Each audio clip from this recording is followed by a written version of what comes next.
dalam seminggu itu saya bisa nabung kurang lebih ya 100 juta dari hasil penjualan.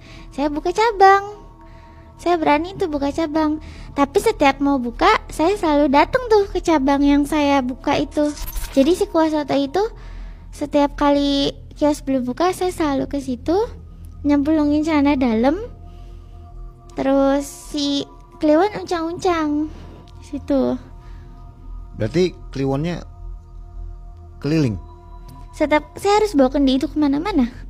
Jadi dalam sehari itu saya ada 3 cabang, termasuk yang saya jual. Jadinya ada 3 kios tuh di kota itu. Saya sehari tuh pokoknya jam sekian sampai jam sekian saya bawa kliwon ke sini. Karena kan pelanggan jam rame di sini jam segini saya tahu. Jadi saya tuh bawa si kendi itu. Kalau celana dalam jam berapa dimasukkan? Itu mah setiap kali saya bikin kuah soto. Tahu karyawan? Tidak tahu. Taunya itu rempah. Saya masukin ke dalam kain jaring yang kayak buat rempah aja, karena emang sotonya kan kaya akan rempah. Jadi taunya itu si di dalam kuah soto itu tuh saringan rempah. Akhirnya 2019 kan mulai covid Nah mulai covid, tapi saya tabungan udah banyak. Saya udah bisa kebeli mobil. Jujur dulu saya punya mobil HR-V, saya Honda HR-V. Terus saya beli rumah di salah satu perumahan yang ada di Jawa Barat itu cash, tidak kredit, tidak DP besar, tidak. Itu cash. Saat itu harganya masih 165 juta, murah. Rumahnya bagi saya itu murah karena tabungan saya sudah di atas 1M. Saya tempel tuh di rumah, saya beliin mobil, terus saya berani ajuin kur ke bank, saya di ACC. Saya seneng lah di situ, mulai aman. Terus hari-hari itu saya kasih ke Nyai Seruni seperti biasa. Saya masuk ke gubuk itu dengan memakai kebaya dan selendang ini, tapi hanya butuh waktu 1 malam saja. Nyai Seruni itu datang di malam harinya. Saya cuma mempersembahkan hari-hari tersebut, tapi saya senang banget di situ Nyai Seruni. Jadi sehari-hari tuh kayak entah cara gaib apa gimana ya Mang udah hilang gitu aja setelah saya kasih.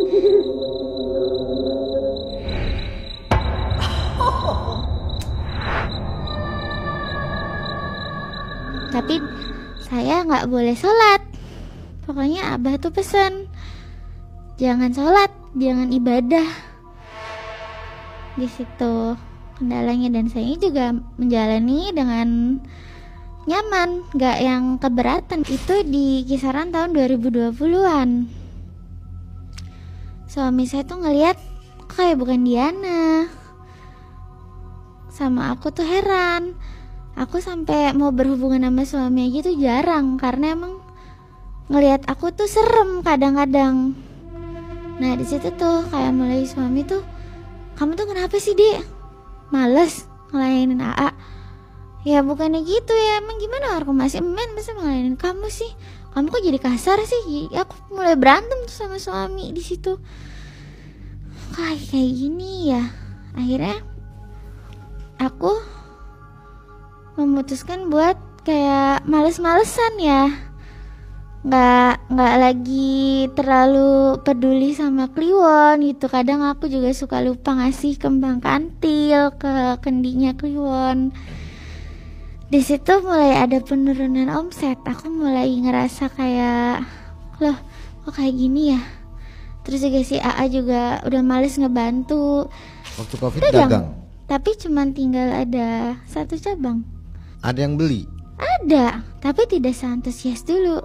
Padahal saya ngasih hari-hari tetap 9 bulan sekali. Berarti kan hanya 4 kali ngasih hari-hari dong. Pas mau ke 4 kali itu, biasanya di bulan November jatuh ngasih hari-harinya. Tapi saya lupa. Itu aku ke rumah Abah lagi.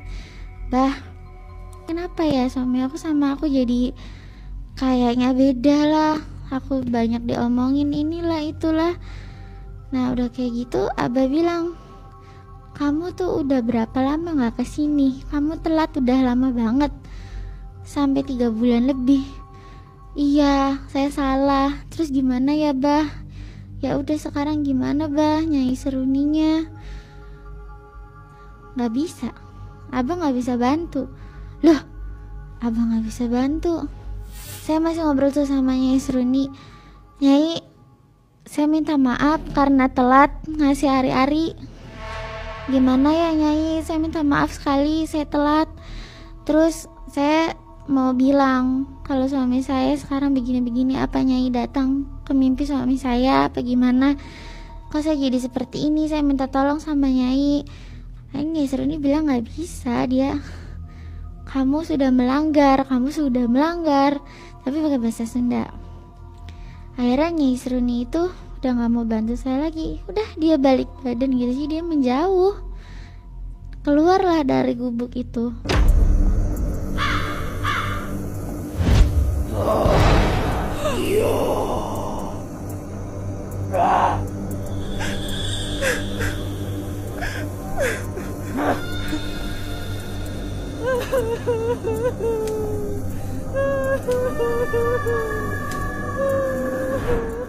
Saya mulai lagi kan penurunan omset, lalu juga tabungan saya habis buat berobat suami kan, jadinya ini gimana ya, kayak gini kok jadi kacau. Cabang juga tutup gara-gara covid juga. Terus juga saya lupa, kadang Kliwon udah gak keluar lagi dari kendingnya, udah gak keluar dia.